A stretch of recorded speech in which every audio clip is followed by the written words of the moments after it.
Okay, I'm on a covert mission to take down some evil entities in the world.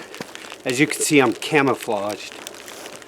One of the evil enemies is winter itself. So, in the midst of a remodel in the winter, you got to deal with this kind of stuff. So, first order of business is get the old Manitou started, which is right over here, plugged in right now. Yeah, got it charging. We're gonna do a little magic, and that's take the air cleaner off all the way down to the guts of the motor. Get some ether. They don't call it starting fluid for nothing, so we're going to spray it right in there instead of spraying it up there and having to go through the filters. This stuff is miracle juice. I think dentists used to use it to knock their patients out. I think. So we'll put that all back on. Now hook that back up. We got the charger on there. Let's go ahead and set it on the ground. We'll see if this puppy starts. Watch out, man.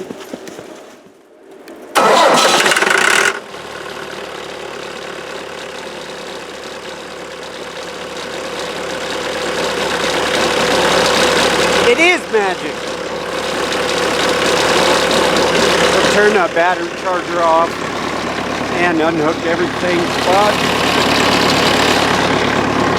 this thing's very useful for putting stuff in the dumpster over there. You know what they say, winter time they work twice as hard and get paid half as much. That's life in the fast lane. So we'll go back in the little house. See where we're at. Woo! Got the heater going. Got a lot of debris to get rid of because we're still in the midst of the demo. Got a ways to go. Eventually we'll start putting this thing back together. Oh, happy day.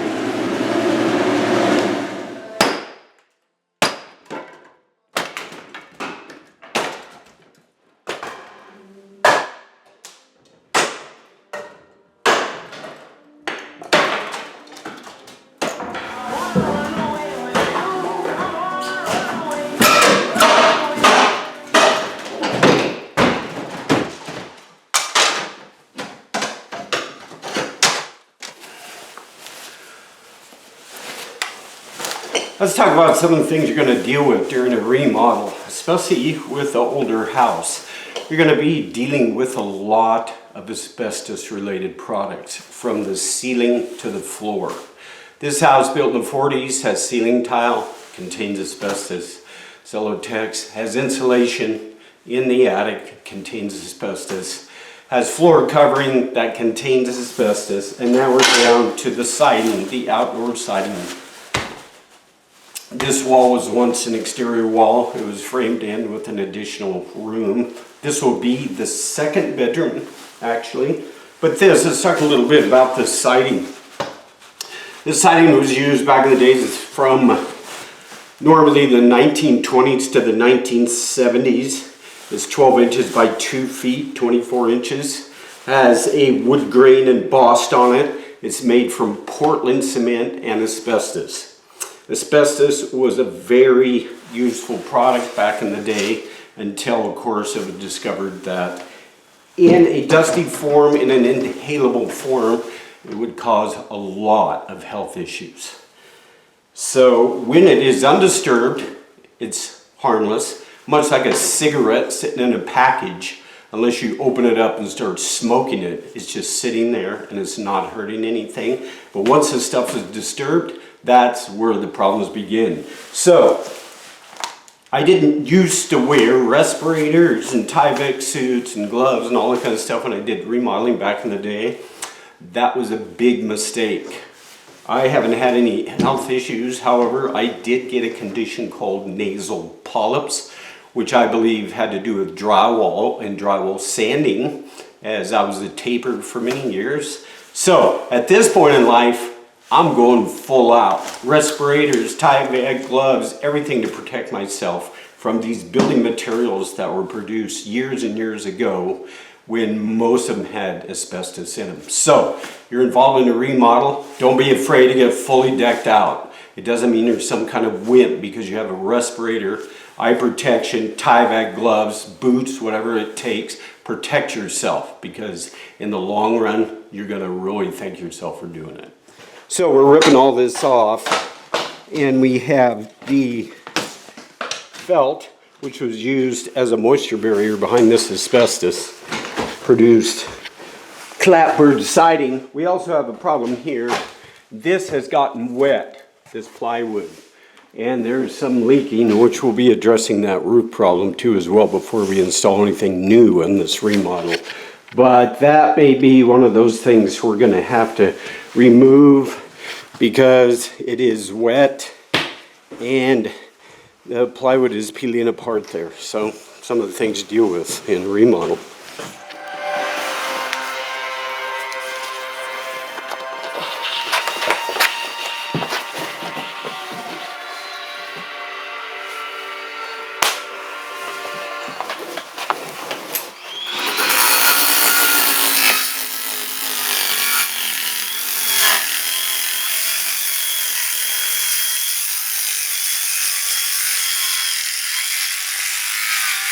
It seems never ending. The cleanup process involved in all the demolition that goes on. And here we are again, another stage of cleanup because we took that old siding off yesterday. I shouldn't say we, I did, because Andrew seems to have come up missing for various reasons that we'll find out later. So we've got some of this going on, and obviously this is going to be the bathroom, so I've got to do some digging today because there's the sewer line, which we're going to have to tie into for the plumbing, drains. Bathroom here, shower, toilet, sink, island over there, and back there, a utility room. So, yes, lots of work to do. But right now, it's time to turn the heater on and get some heat going.